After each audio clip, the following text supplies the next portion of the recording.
Hi guys, welcome to CryptoCoach365 day, I think it's day 57. A little bit of a new format, besides changing the name from Crypto Live to Crypto Coach, it's also going to be video from now on, so you'll get to see me being in different locations, and unfortunately I'm not going to be able to hit pause to kind of catch my thoughts, so this is going to be more of a live and raw. I'm in London, so that's why tea, because you gotta have tea in England. And today's topic, I want to talk a little bit about some of Bitcoin's economics, and not so much economics, but what I think of the privacy implications.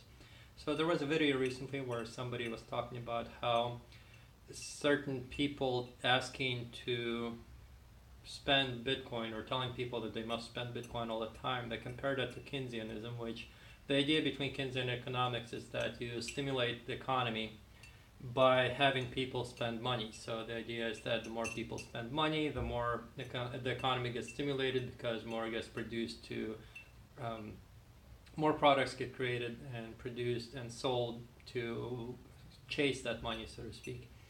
And it's a bit of a fallacy in that, for example, one way to prove that it's a fallacy is, let's say that I have a widget and you give me $100 for that widget, and then I give you $100 back for that widget, and then we go back and forth and back and forth.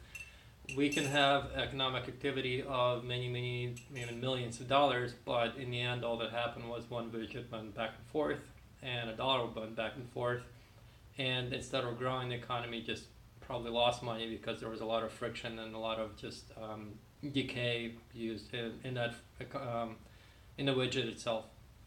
Unfortunately, entropy makes everything go down, so unless you actually put energy into things, it's just gonna go away. So really, spending money, as Keynesians try to push, is not really a way to stimulate the economy, I guess, for real or whatever. Catching my thoughts here, you get to see me all live, I guess.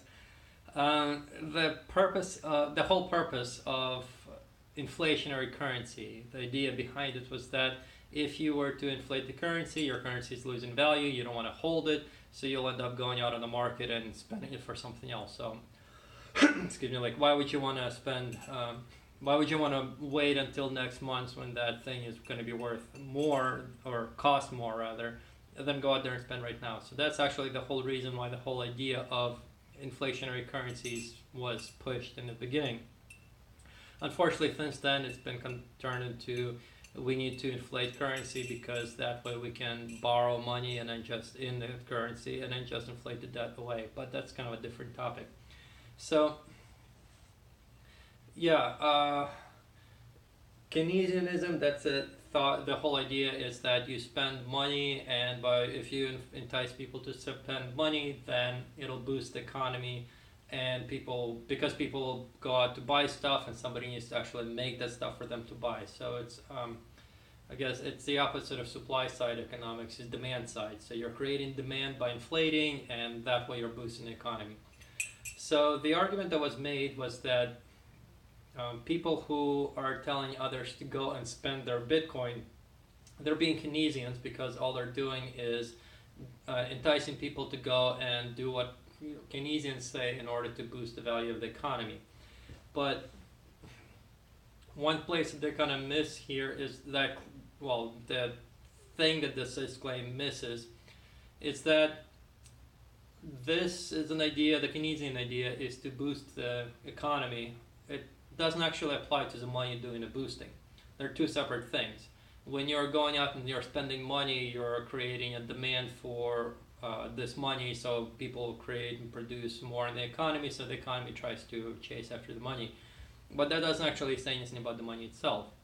So when you're actually going out there to spend the money, you are putting more supply on the market, let's say.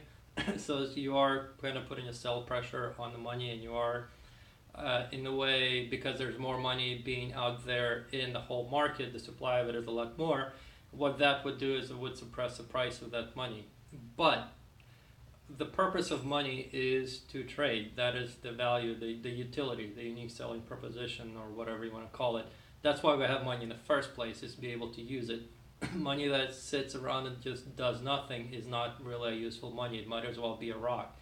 So when we go out and we use money, on one hand, yes, we do increase the supply of it, which does suppress the price.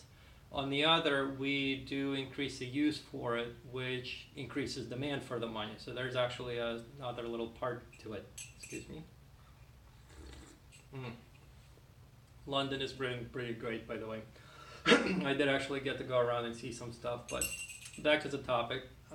So comparing use of people are pushing Bitcoin to be used to Keynesians, it's not an exact comparison. It's not quite right, because spending Bitcoin is not intended to increase or boost the economy. Spending Bitcoin is supposed to be to actually improve the utility of Bitcoin as money.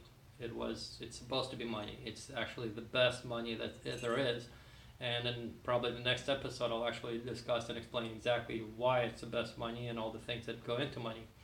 So we want it to be money. We want it to be a medium of exchange. We want it to be something that people can accept, hold, have its value hold or go up, and then spend later. The whole point of holding is with the idea that you're going to be able to spend it sometime later. If you're just holding for holding's sake, there's lots of things you can hold for holding's sake. The only reason that it's going to, like people say, I want to hold it because this way it'll go up in value. Well, what does it matter if it goes up in value if you don't spend it, right? So, let me catch my thought.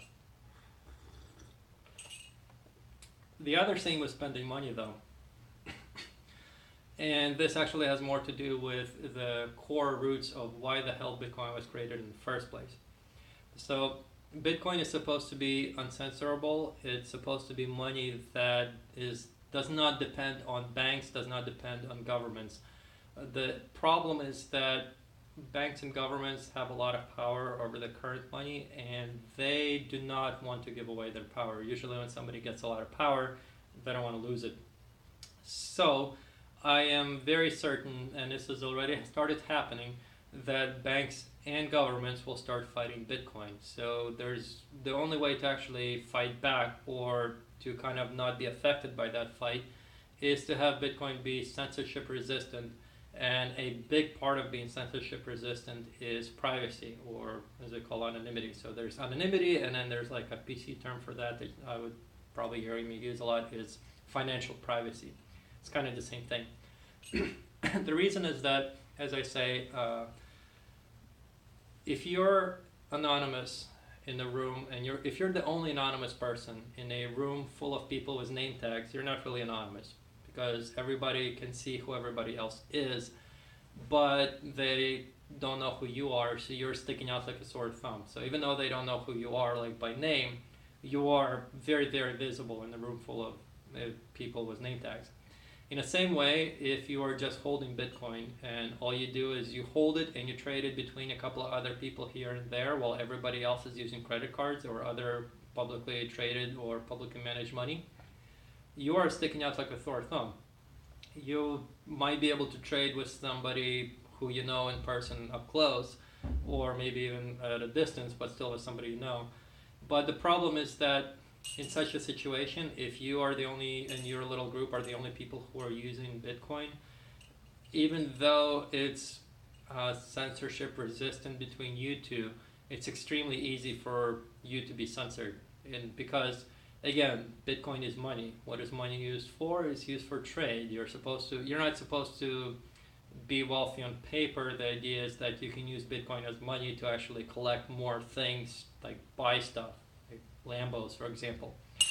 But if you are the only person, you and your group are the only people who have Bitcoin, and everybody else does not, and everybody else is not allowed to use Bitcoin, then governments don't have to worry about censoring you being able to send Bitcoin to other of your friends privately. Like, you can stay anonymous and trade these Bitcoins all you want.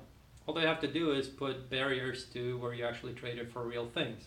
So they have to go after merchants, and they have to go after merchant processors, and that's about it. And in such a scenario, even though you can stay anonymous and you can you can trade it censorship resistant between your other people. Both you and those other traders can't actually use Bitcoin for what they're supposed to be used for, which is to buy stuff, to enjoy life, basically.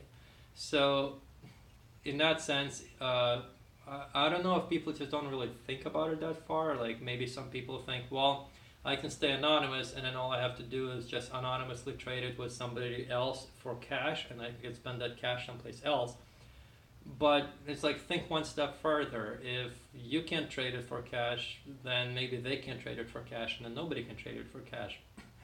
But if Bitcoin is actually spent constantly, like as people say, like you have to go and the people who are telling you to go and trade it, if it does actually go and get traded constantly out in the market, and grows to the point where it's like normal money, then it would be extremely easy to be anonymous, because you will be hiding in a sea of people who are doing the same thing. In this case, instead of you being one person with no name tag in a sea of name tags, you're going to be one person with no name tags in a sea of people without name tags too. And at that point, you might be able to track one individual person you might be interested in, but it'll be very difficult because nobody has name tags and you're kind of hiding in the crowd, so to speak. So because of that, I do agree that we need to spend Bitcoin. That's actually what I've been doing since 2014, which is I moved my savings and my money and everything into Bitcoin, and Bitcoin has been my main money since then. So yeah, I agree. We need to spend it. You earn it, you keep it, you spend it, and encourage everybody else to use it, because the more people use it, the more censorship resistant it is, the more private it is, and the better it is for everybody, and also the better and easier it is for Bitcoin to achieve its goals. So that's my little lesson for today, and I'll talk to you guys tomorrow. Bye.